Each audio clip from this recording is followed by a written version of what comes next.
ప్రేమించిన వారికి వాగ్దానము చేసిన అది జీవ కిరీటం. వాగ్దానము చేసిన జీవ కిరీటం. మీకు ఒక్కొక్కరికి ఒక్కొక్క జీవ కిరీటం అని ఈ వాగ్దానాలు వచ్చాయి. ఈ వాక్యమే జీవ కిరీటం. ఈ వాక్యాన్ని అనుసరిస్తే ఈ వాక్యము మీకు ఘనతనిస్తుంది. ఈ వాక్యాన్ని మీరు అనుసరిస్తే ఈ వాక్యము మీకు ఖ్యాతినిస్తుంది. ఈ వాక్యం మీరు అనుసరిస్తే ఈ వాక్యం మీకు ఆదరణ కలిగిస్తుంది.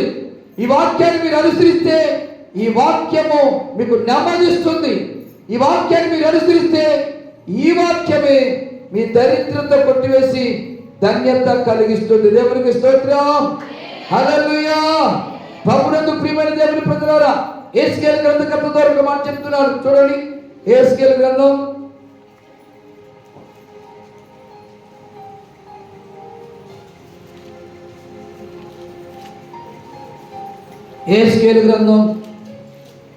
36వ అధ్యాయం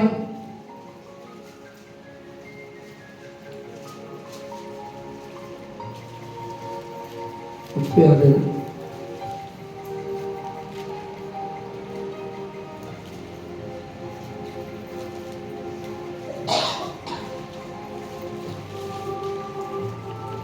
యెహెజ్కేలు గ్రంథం తీసారమ్మా?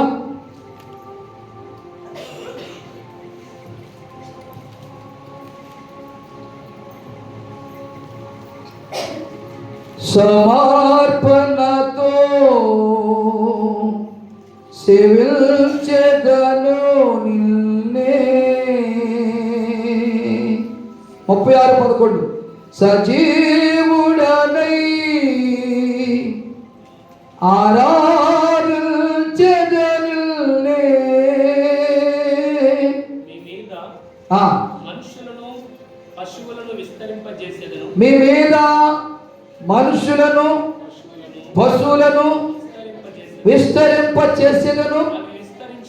అవి విస్తరించి చూడండి అభివృద్ధి నొందుచు పూర్వం ఉన్నట్టు మిమ్మును నివాస స్థలముగా చేసి చూడండి మునుపటి కంటే అధికమైన